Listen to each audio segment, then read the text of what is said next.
코로나19 이후에 면역력이 가장 뜨거운 키워드가 아닐까 싶은데요. 그래서 오늘 이 시간 준비했습니다. 튼튼한 면역 관리의 해법을 함께 알아보겠습니다. 네, 먼저 오늘 도움 말씀 주실 분 소개해드리겠습니다. 한의사 송영길 선생님 나오셨습니다. 안녕하세요. 네. 안녕하세요. 한의사 송영길입니다. 네, 반갑습니다. 선생님 두 번째 뵙습니다. 오늘 주제가 자가 면역 질환인데 이 자가 면역 질환 살펴보는 거에 앞서서 일단 면역이란 단어가 들어갔어요. 우리 몸에서 면역력을 기르는 게 왜 중요한지부터 살펴봐 주실까요? 네, 면역이라고 하는 이 한자의 풀이는요. 면할 명자, 피하다 명자, 그리고 전염병 역자라고 해서 네. 예전에는 전염병을 피하는 것을 면역이라고 생각했습니다.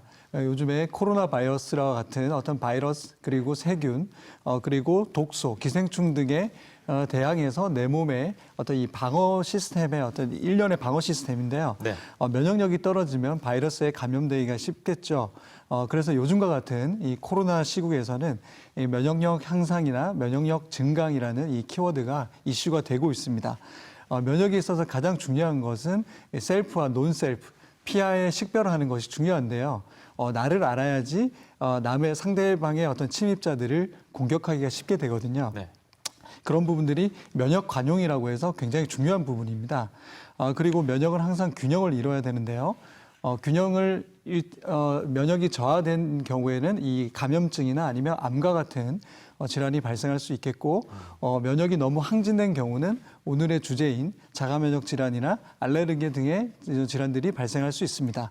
그만큼 면역은 항상 균형을 지키고 항상성을 유지해야지 이 면역력이 좋다라는 얘기를 할 수가 있겠습니다. 네, 오늘 주제가 자가면역 질환. 사실 단어가 조금 생소한데요. 한방에서는 이 자가면역 질환을 어떻게 보고 있는지 개념부터 정리해 주실까요?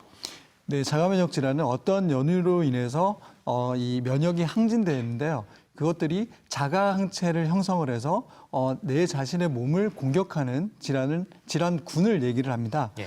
자가 항체라는 용어가 굉장히 생소하실 텐데요. 일단 우리 면역 시스템은 침입한 항원에 대해서 항체가 대응하는 능력이 있습니다. 그래서 침입자를 공격해야 할 항체가 자기 몸을 공격할 때 자가 항체가 되는데요.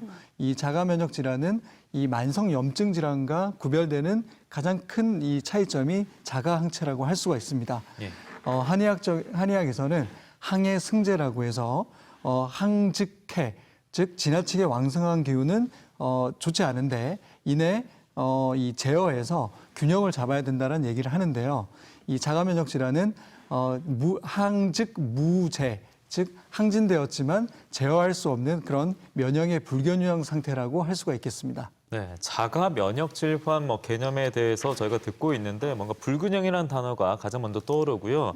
굉장히 방대한 것 같습니다. 자가 면역 질환의 증상, 범주가 꽤 넓을 것 같은데 이 질환이 발생하는 원인은 그러면 어떻게 찾아볼 수 있을까요? 네, 그 범주가 넓을 만큼 이 원인도 굉장히 다양합니다. 예, 예.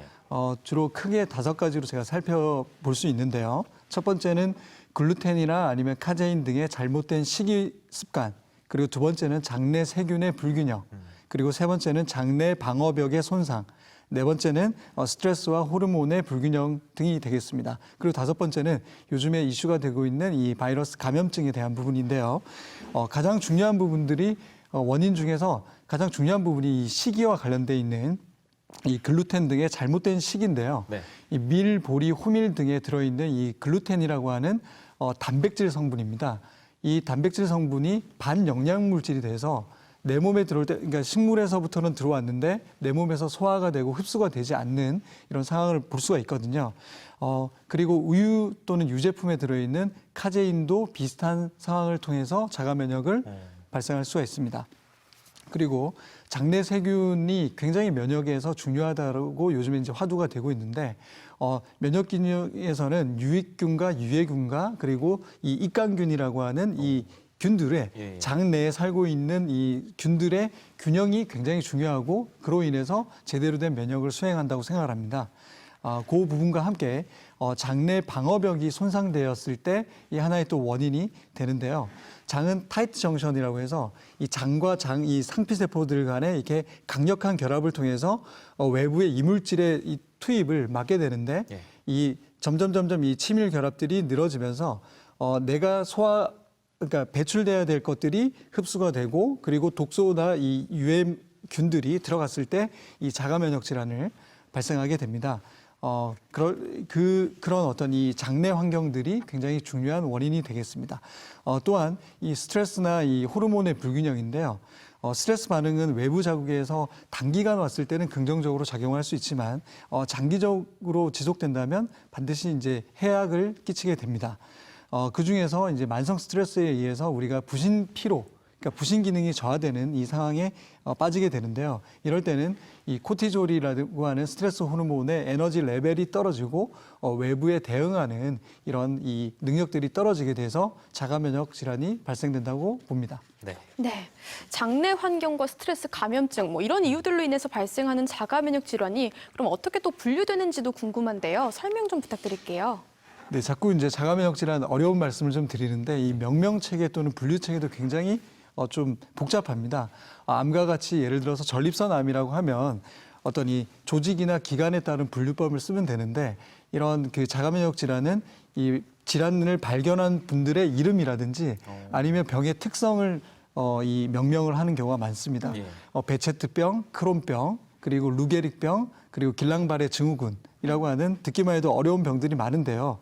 실제로 진료실에서 많이 접하는 이 질병의 경우에는 류마티스 관절염, 그리고 하시모토, 그리고 그레이브스 병이라고 하는 갑상선의 문제, 그리고 강직성 척추염, 그리고 루푸스, 그리고 쇼그렌 증후군이라고 하는 이런 질환들을 주로 쉽게 볼 수가 있겠고, 자가 면역 질환의 이 특징이 국소의 어떤 이런 이 기관과 조직을 침범하는 이 증상뿐만 아니라 어떤 무기력함, 그다음에 우울함, 그리고 전신 근육통이라고 하는 이 비특이적인 전신 질환을 가지고 오는 것이 이 보통 알고 있는 만성 질환과의 염증 질환과의 큰 차이점이 되겠습니다.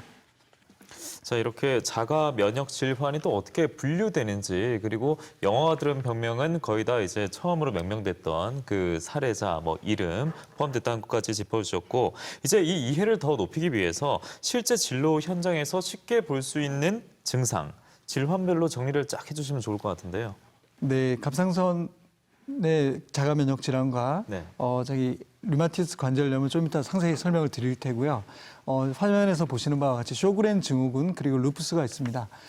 이 쇼그렌 증후군의 경우에는 침샘이나 눈물샘의 조직을 침범을 합니다. 자가 항체가. 그래서 구강 건조, 안고 건조, 전체적인 피부, 여성 생식기의 어떤 이 질 분비물의 건조감, 그리고 관절통, 근육통, 특히 인지 기능의 장애가 오는 것이 특징적이고요. 그리고 루푸스는 전신 홍반성 난창이라고 해서 특징적인 것이 그 햇볕을 받으면 얼굴이나 이 코 주변에 이 나비 모양의 이 피부 발진이 나타나는 것이 특징적인 소견입니다. 그리고 주로 20, 30대 여성에서 발생을 하는데요. 이 자가항체가 7가지나 발생이 되는 좀 전신 질환이라고 보시면 됩니다.